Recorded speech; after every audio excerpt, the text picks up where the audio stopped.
Time on the 8th of February 2026. And I have been live a couple times today. It's so funny.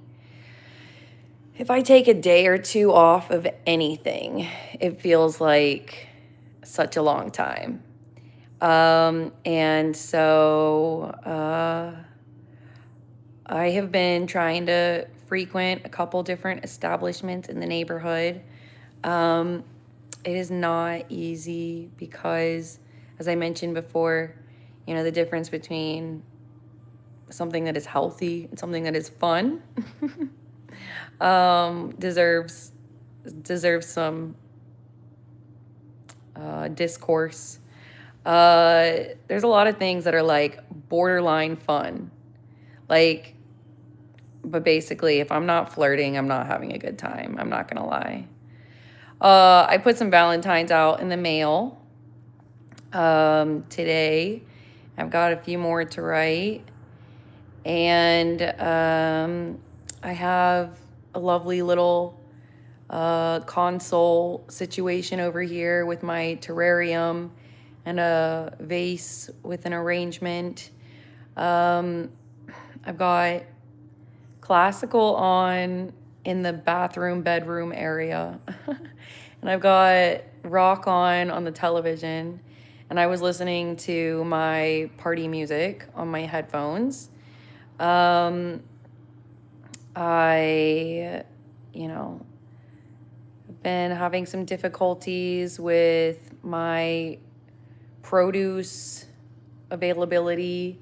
So I've been trying to do a lot of shelf stable stuff, as you know, and it's pretty taxing, but that's not why I'm here. Why am I here? I wanted to give a moment to talk about my algorithm. The thing about algorithms is that they do start to, develop a certain kind of continuity. But the most interesting, the most fulfilling, the most exciting way to use algorithms is by trying something new and seeing how things come up that way. And honestly, algorithms with music apps are probably more predictable than, are probably more common or, conventional than it seems because, facts are is like who's making music, where you're at the time. And so there are challenges in that way. In order to have fun, you need to find yourself, hitting your mark. You need to find yourself inspired. And it's basically like someone giving you like a high score on a report card. That's what's fun, is when you can show up and do your thing and, and you have, acknowledgement of that in your interactions. And so if you're by yourself, then, you just have to consider what it is that, you're desiring, as I mentioned.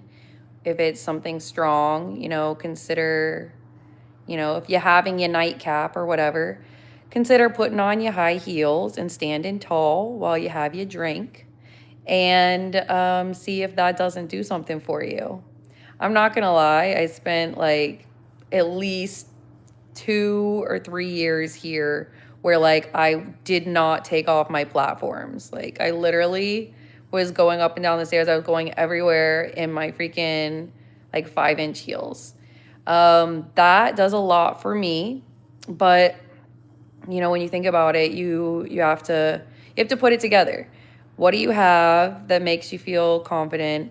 And, how can you stretch that to, show up for yourself and be, inspiring. And so my algorithms right now, basically, I used YouTube for karaoke for so long because it was like the only app that would allow like picking an exact song without shuffling. And so that's why YouTube Music is kind of hurting, because of that, that level. It's always been that way, that the expectation is a high level of like execution. Like you need to be able to do a lot on the back end with publishing and curating and things. And so it's sort of, to be expected. So you have to consider things like that. There are slight, specific or specializations with things. And so I usually use 3 or 4 music apps every time I turn on music, because I do require that. It gets too stuffy.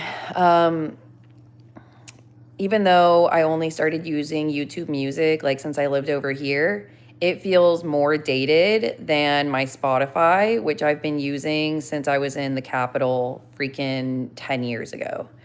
And then, of course, there's SoundCloud, which is difficult to have any agency over.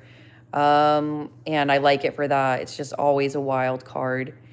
And then I actually go to the radio. I use iHeartRadio. I used to use Apple Music. As you know, I had Sirius XM. I've tried some other things. Amazon was trying to do something like that. But anyways, I usually use several. And I just want to take a minute because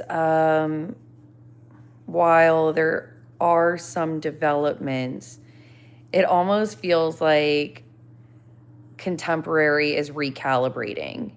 And there's a lot of like, it's not apathy, it's not latency, but there's a lot of gaps in between things. And it feels very, I don't know, like, it feels like it's missing in different ways. When I used to be looking for stuff and I sort of felt like anonymous when I was searching for that, these days it feels more like vacancy. I usually sing old music. By old, I mean like, like 20, 30 years ago. And so for most of the stuff that like fires me up vocally to be old, it's really challenging to be pop, to feel poppy. Though I do think it's so crucial for culture and society. So I do make time to just turn on the pop stuff. I don't love it. I don't, because they are getting, they're getting, niche in their offerings and their, things like that. But that's what we want. We do want to see how the characters play out. It's just, it's harder to relate to when they're new. It's like, it's almost like rude to like try and like compete with the song when somebody's like just brought it out. I don't know. It's just like almost like, it's just hard. It's hard. But I'm still, this Etheridge song, Only One. I don't know the words exactly the way it was saying, but it's really fun to belt it. And I don't even know exactly what I feel about it, but I know it's fun. I feel like it is going in the right direction. I still love Cyrus's "Adore You" at the moment. I mean, I always really liked it, but I didn't always love it for performance purposes, but I do now. That's the thing with like pop stuff is that usually the slower stuff is still more satisfying to sing. Um, and so, everything else is dance. So if you faint of heart, I don't know, man. I don't know what to tell you, but you need to get a hobby because most of what I do when I listen to music is probably dance because, if 20% is trying not to compete with pop stars and, 20% is, my own vocal exercises, then that's like 60% dance, you know. I consider cafe or like French stuff still dancey because sometimes I like to dance like Spanish and things like that. Um, so yeah, you can find yourself. You can find yourself in it. But it's funny. It's like people don't know when to open a window or like change the music, and it's like because you want to be complimentary. You want to be like, you know, you want to be like amicable or whatever. But facts are is like these celebrities, these performers, they've had their issues, and it doesn't mean that even, you know, as it stands, that their performance will always be the best performance, you know? So you got to think about it like that, is that like you try to turn music on and like be like, yeah, this is great music. But it's like, no. 50% of why it's going to be great always is going to be what you bring to it. And it's hard to explain that, like, if you're not inspired to sing or dance, it's not really good music. I'm just saying. All right. Bye.